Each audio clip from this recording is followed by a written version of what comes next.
Back. This is the platform of SP smart hybrid competitive schooling system. बच्चे, आज हम लोग क्लास 11th बायोलॉजी का chapter number 16 excretory product and there elimination, इसका part 10 last part देख रहे हैं इस चैप्टर का हम लोग। ठीक है, जो भी बच्चा ये पार्ट देख रहा है तो वो पहले वाला पार्ट देख के आए, फिर ही चीज़ें समझ में आएंगी।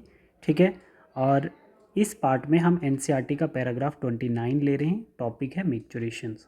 ठीक है, मिक्चुरेशन बच्चे एक सिंपल वर्ड में अगर हम बोलें तो इसको हम बोल सकते हैं रिलीज ऑफ यूरिन। तो यूरिन कैसे रिलीज़ होता है, इसके लिए हमें प्रॉपर मैकेनिज़्म समझना पड़ेगा। देखिए, जैसे आपके पास ये डायग्राम मैंने शो की है स्क्रीन पे। लाइक हमारे पास क्या है, ये है हमारा यूरिनरी ब्लैडर। ठीक है, और यूरिनरी ब्लैडर के सराउंडिंग में क्या है, यूरिनरी ब्लैडर के सराउंडिंग में मसल्स हैं, जिसको एनसीईआरटी स्मूथ मसल्स कहती है। और इन्हीं स्मूथ मसल्स को हम बोलते हैं डिट्रूसर मसल्स। क्या बोलते हैं बच्चे?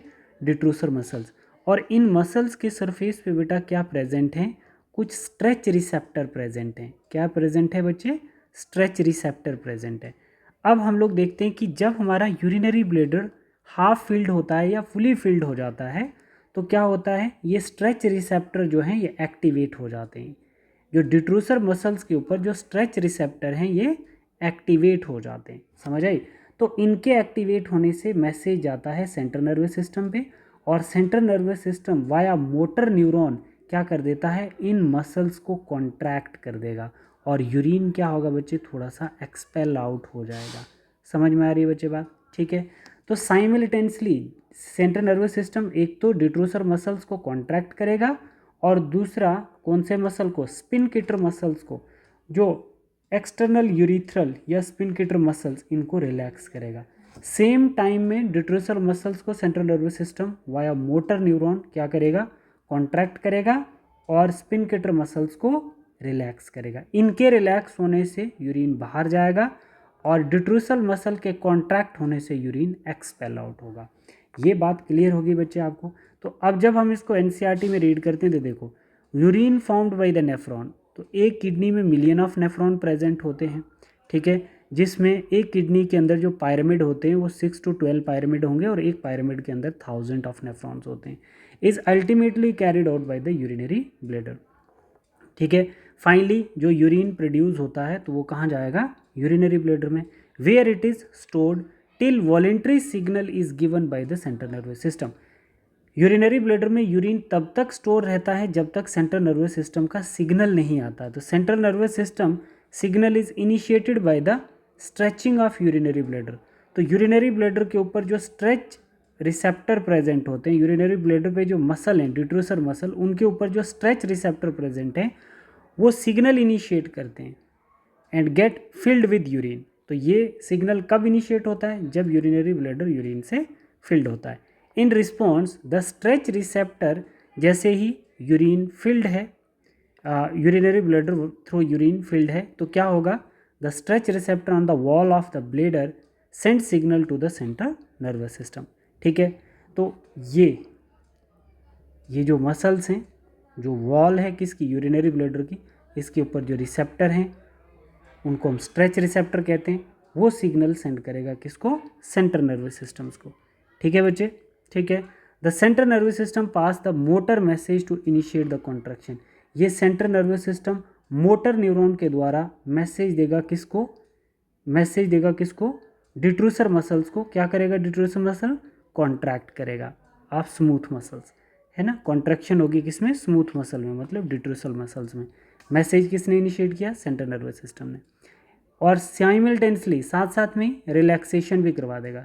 सेंट्रल नर्वस सिस्टम रिलैक्सेशन किसकी करेगा, urethral sphincter, causing the release of urine. ये प्रोसेस है बच्चे हमारा micturition. This is about micturition. ठीक है, इसको हम लोग मिक्चुरेशन बोलेंगे, that is release of urine. ये हमने कर लिया। अब हम लोग देखेंगे बच्चे, अब हम देखेंगे the process of release of urine is called micturition, जो डेफिनेशन अभी हम देख रहे थे। And the neural mechanism causing it called the micturition reflex. तो मिक्चुरेशन में, यूरिन रिलीज में जो सेंट्रल नर्वस सिस्टम की इन्वॉल्वमेंट होती है तो उसको हम न्यूरल मैकेनिज्म कहते हैं। और ये जो न्यूरल मैकेनिज्म, यूरिन का flow with the influence of central nervous system, उस प्रोसेस को हम मिक्चुरेशन रिफ्लेक्स बोलेंगे। बोल रहा है कि इन एन एडल्ट जो है एक्सक्रीट करेगा एवरेज 1 से 1.5 litre of urine per day, ठीक है। The urine formed is a light yellow colour, urine का कलर कैसा होगा, लाइट येलो या पेल येलो कलर बोल सकते हो। वाटरी फ्लूइड होता है विच इज स्लाइटली एसिडिक, मतलब 6 जो है वो pH जिसका वो क्या होगा, स्लाइटली एसिडिक होगा। And has a characteristic is order, urine का करेक्टरिस्टिक फीचर क्या है कि उसमें थोड़ा सा ऑर्डर रहेगा, ठीक है। तो कलर्ड ऑफ यूरिन कैसा हो सकता है, यूरिकोबिलिन भी बोल सकते हो या यूरोक्रोम भी बोल सकते हो आप इसको, ठीक है। And an average 25 to 30 gram of urea is excreted out per day. तो हमारा नाइट्रोजीनियस वेस्ट यूरिया है और यूरिन में हम इतना यूरिया एक्सक्रीटेड आउट कर देते हैं per day in the form of nitrogenous waste. Various condition can affect the characteristic of urine, है ना। बहुत सारी कंडीशन ऐसी हैं जो यूरिन के करेक्टरिस्टिक को अफेक्ट करती हैं, जैसे analysis of urine help in clinical diagnosis of many metabolic disorder. बहुत सारे मेटाबॉलिक डिसऑर्डर हम लोग यूरिन टेस्ट से ही डिटेक्ट कर सकते हैं, जैसे malfunctioning of the kidney, kidney की हेल्थ चेक करने के लिए हम यूरिन टेस्ट करते हैं। For example presence of glucose, अगर यूरिन में ग्लूकोज आएगा तो हम उसको क्या बोलेंगे, ग्लाइकोसूरिया, है ना। और साथ में अगर केटून बॉडीज आई, केटोनूरिया, ठीक है, उसको क्या बोलेंगे, केटून बॉडी कौन सी होती है बच्चे, जैसे हम फैट का ब्रेकडाउन करके एनर्जी प्रोड्यूस करें तो उसको हम क्या बोलेंगे, केटोनूरिया, है ना। इन यूरिन, अगर केटोन ग्रुप यूरिन में आ रहा है, इंडिकेटिव ऑफ डायबिटीज़ मेलाइटस, तो केटोन का यूरिन में आना, ग्लूकोज का यूरिन में आना, ये शुगर के साइन शो करती है जिसको हम डायबिटीज़ मेलाइटस कहते हैं, मतलब ब्लड में शुगर लेवल इंक्रीज हो गया है, सेल में शुगर का ट्रांसपोर्टेशन नहीं हो रहा। मानो जैसे डायबिटीज़ मेलाइटस डिजीज़ क्या हो सकती है, एक सेल के अंदर ग्लूकोज का ट्रांसपोर्टेशन अगर सही है तो कोई दिक्कत नहीं है, अगर ग्लूकोज सेल के अंदर ट्रांसपोर्ट नहीं हो रहा है तो इसका मतलब ब्लड में ग्लूकोज का लेवल हाई हो रहा है, तो उसी को तो डायबिटीज़ मेलाइटस बोलेंगे, मतलब high blood sugar in the blood. समझ आया, ठीक है बच्चे। तो अब हम देखते हैं बच्चे, ये तो कंप्लीट हमारा excretion with respect to nephron हो गया।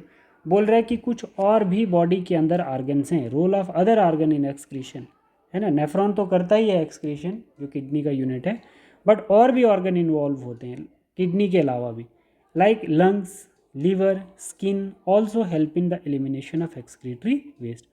हमारे लंग्स जो है बच्चे remove large amount of CO2 approximately 200 ml per minute. मानो कि जैसे एक पॉलीथीन है, उसमें एक CO2 जब आप बाहर निकालोगे तो जो गैस उसमें आती है, जो स्पेस क्रिएट होती है, उसको 200 ml बोला जाता है। And also significant quantity of water every day, है ना। CO2 अभी जैसे ठंड आएगी तो जो धुआं धुआं लगता है, हम CO2 जो बाहर निकालते हैं ना, तो वो वाटर होता है ना। बोल रहा है कि सिग्निफिकेंट क्वांटिटी ऑफ वाटर, आधा लीटर तक वाटर हम CO2 की फॉर्म में हर दिन निकाल देते हैं।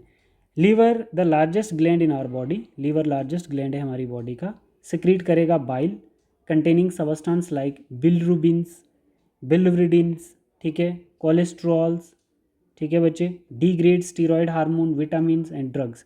Most of these substance ultimately passes along with digestive waste, जो हमारा फिकल मैटर होता है तो उसमें लीवर क्या कर देता है, जो हमारी बॉडी का वेस्ट होता है उसको रिमूव कर देता है। Excrete all these substance by bile, bile produce करता है लीवर, और उस बाइल के द्वारा ये सारी चीज़ें जो हमारी बॉडी को हार्म पहुंचाती हैं उनको फेसिस में रिलीज कर देगा, ठीक है बच्चे। तो आपने देख लिया बच्चे, लंग्स, लीवर कैसे एक्सक्रीट करते हैं मेटाबॉलिक वेस्ट हमारी बॉडी का। अब देखेंगे स्किन, स्किन का कैसे होता है। जैसे स्वेट एंड स्वीशियस ग्लैंड इन द स्किन, जो स्वेट होता है आपको स्किन पे दिखता है, स्वीशियस ग्लैंड स्किन में होते हैं। Can eliminate certain substance through their secretion, तो अब ब्लड वेसल से ये साल्ट अगर स्किन के द्वारा बाहर जा रहा होता है तो उसको हम सिक्रीशन बोलते हैं, ठीक है। जैसे कंटेनिंग NaCl, जो आप स्वेट रिलीज करते हैं तो उसमें क्या होता है बच्चे, NaCl प्रेजेंट होता है, सोडियम। आप स्वेट को टेस्ट करोगे ना, हल्का साल्टी नेचर का होता है क्योंकि वो ब्लड से NaCl बाहर आ रहा होता है। तो स्किन भी हमारी सिक्रीशन कर रही होती है। Small amount of urea, lactic acid skin के द्वारा ही निकाले। अगर आप एक्सरसाइज करोगे ना बच्चे, तो एक्सरसाइज करने से आपका लैक्टिक एसिड जो होता है या यूरिया जो होता है वो स्वेट ग्लैंड से बाहर आ जाता है। Through the primary function of sweat is facilitate cooling effect, तो प्राइमरी फंक्शन स्वेट का जो नॉर्मली हमारी बॉडी करती रहती है तो वो क्या होता है, बॉडी को एक कूलिंग इफेक्ट देना, ठीक है। जब भी स्वेट स्किन पे दिखता है तो हमारी बॉडी क्या कर रही होती है, इंटरनल मैकेनिज्म को कूल कर रही होती है। It also help in the removal of some of the waste mentioned above. तो स्वेट से ही हम लोग जितने भी ये ऊपर आपने वेस्ट देखें उनको रिमूव करने में हेल्प मिलती है। ठीक। Sebaceous gland eliminate certain substance like sterol, hydrocarbon and waxes through sebum. Sebum होता है ऑयल, जो हमारी स्किन ऑयली होती है तो उसमें भी बहुत सारे हाइड्रोकार्बन, स्टीरॉयल्स, वैक्सेस वगैरह हम लोग वहाँ से रिमूव करते हैं। This secretion provide a protective oily covering from the skin. Do you know that small amount of nitrogenous waste could be eliminated through saliva too? Yes, saliva में भी थोड़े से अमाउंट में यूरिया प्रेजेंट होती है जिसको हम रिमूव करते हैं। ठीक है बच्चे, तो आपने देखा कि किडनी के अलावा भी हमारी बॉडी में नाइट्रोजनियस वेस्ट को रिमूव किया जाता है। मतलब हमारी बॉडी के मेटाबॉलिक वेस्ट को रिमूव करने के लिए किडनी के अलावा भी आर्गन प्रेजेंट होते हैं जो रिमूव करते हैं। लाइक स्किन हो गई, जैसे हम बोल सकते हैं, जैसे लीवर हो गया बच्चे, हम बोल सकते हैं जैसे स्किन हो गई। तो ये सभी जो आर्गन ग्लैंड्स हैं जो हमारी बॉडी से नाइट्रोजनियस वेस्ट को रिमूव करते हैं।